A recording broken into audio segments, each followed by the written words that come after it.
তাণ্ডব দেশে বিদেশে যেখানেই যাচ্ছে সেখানেই মানুষের মনে তাণ্ডব লাগিয়ে যাচ্ছে। বাংলাদেশের সিনেমা আজ যেখানে পুরো বিশ্বে ছড়িয়ে যাচ্ছে, সেই সময়ে এসে একটা বাজে মহল, খারাপ মহল সবসময় চায় যে আমাদের সিনেমা যেন ধ্বংস হয়ে যায়। আসসালামু আলাইকুম, সবাইকে অনেক অনেক ধন্যবাদ এবং স্পেশালি আমি ধন্যবাদ জানাচ্ছি হচ্ছে আমার দেশের মানুষকে, আমার দেশের দর্শককে। আপনারা জানেন যে কিছুদিন আগে তাণ্ডব একটা কুচক্রী মহল তো আছে যারা হচ্ছে সবসময়ই চায় যে বাংলাদেশের সিনেমাকে ধ্বংস করতে।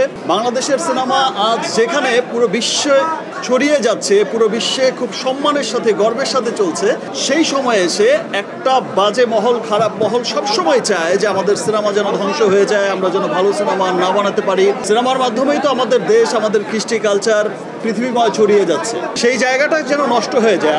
অ্যাকচুয়ালি এটা সিনেমার এগেনস্টে ষড়যন্ত্র না, আমি বলবো এটা দেশের এগেনস্টে ষড়যন্ত্র। আর সেই জাতি হচ্ছে সবচাইতে উন্নত থাকে যে জাতি সাংস্কৃতিক দিক থেকে সবচাইতে এগিয়ে যায়। আমরা আমাদের সিনেমাকে নিয়ে, আমাদের কালচার, কৃষ্টি কালচারকে নিয়ে আমরা যখন পুরো বিশ্বে ছড়িয়ে যাচ্ছি, সেই মুহূর্তেই দেখেন যে পাইরেসি করে দেয়।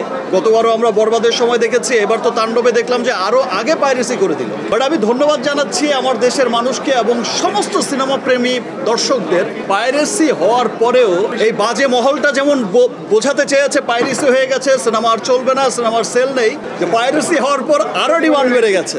তাণ্ডব ইনশাল্লাহ, আমি গতবারে যেমন বলেছি যে গুলশান টু গুলিস্তান সব জায়গার মানুষকে মুগ্ধ করছে আমাদের সিনেমা। তাণ্ডব দেশে বিদেশে যেখানেই যাচ্ছে সেখানেই মানুষের মনে তাণ্ডব লাগিয়ে যাচ্ছে। এই সিনেমা হলটা আমার কাছে খুব ভালো লাগে। আমি যখন এখানে আসি খুব নিজের মনে হয়, খুব আপন মনে হয়। Because number one Shakib Khan যে সিনেমাটা, যে নামটা, সেটা আসলে আমাদের হোসেন ভাই সনি স্কোয়ারের মালিক এবং হচ্ছে সনি পিকচার্সের মালিক, যার এখান থেকেই হয়েছিল আমার নাম্বার ওয়ান শাকিব খান, আর সেটাও অনেক ব্লকবাস্টার ছিল। তো সবাইকে অনেক ধন্যবাদ, আপনারা অনেক সময় ধরে এখানে অপেক্ষা করছেন। তাণ্ডব যেভাবে চলছে সেভাবেই চলবে, সকলের মনে তাণ্ডব লাগিয়েই চলবে ইনশাল্লাহ। সবাইকে অনেক অনেক ধন্যবাদ, থ্যাঙ্কস অ্যাগেইন সমস্ত দর্শকদের।